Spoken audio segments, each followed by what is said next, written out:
Bukas si Pangulong Bongbong Marcos na makipag-usap daw kahit kanino ayon sa palasyo. Kasunod po yan ang balibalitang gusto raw makipagpulong ni VP Sara kay PBBM. At live mula sa San Juan City, Mase, kinumpirma ba ng Malacanang na may gantong hiling si VP Sara sa Pangulo? Bok, hindi kinumpirma pero hindi rin itinanggi ni Palace Press Officer Claire Castro itong balibalita na nagre-request nga si Vice President Sara Duterte na private meeting kay Pangulong Bongbong Marcos. Matatandaan kasi natin na over the weekend, kumalat sa mga social media accounts yung sinasabi na meron daw request si VP Sara na makausap si Pangulong Bongbong Marcos.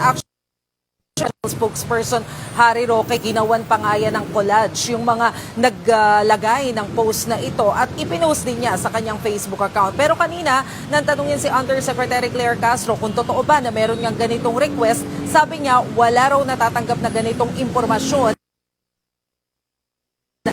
Pero malinaw naman daw na bukas si Pangulong Bongbong Marcos na makipag-usap sa kahit na sinong personalidad na kontra sa kanyang administrasyon. Hindi daw partikular na tinutukoy dito si VP Sara. Nilinaw yan ni Jose Castro dahil ayaw daw niya na ma-misinterpret ang kanyang pahayag. Pero matatandaan daw natin na sa unang vlog ni PBBM, sinabi naman niya na open siya sa dialogue.